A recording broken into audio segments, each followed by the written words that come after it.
Welcome. Today we are going to learn about synthetic division. This is a powerful shortcut method used in algebra to divide polynomials.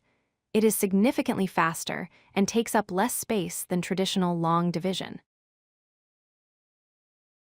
So, what exactly is it? Synthetic division is a shorthand method that uses only the coefficients of the polynomial.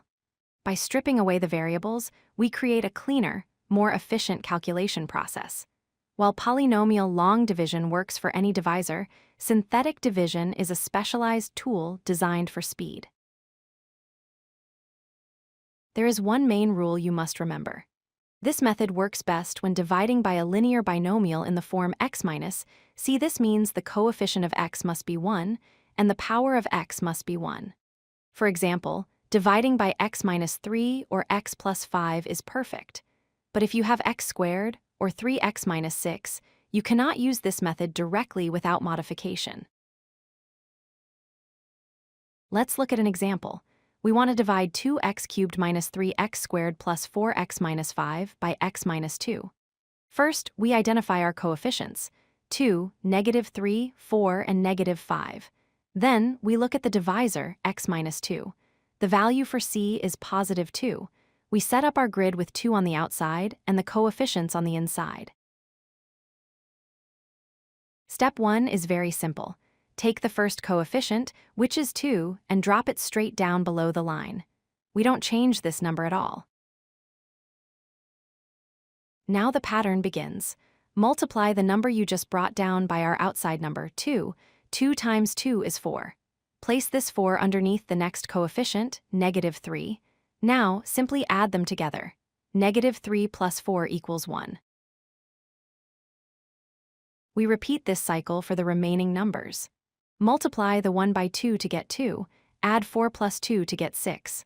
Finally, multiply 6 by 2 to get 12, add -5 plus 12 to get 7.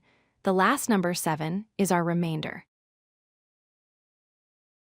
We have the numbers 2, 1, 6, and a remainder of 7. What do they mean? Since we started with x cubed and divided by x, our answer will be 1 degree lower, starting with x squared. So, the 2 represents 2x squared, the 1 represents 1x, and the 6 is our constant term. Putting it all together, our quotient is 2x squared plus x plus 6.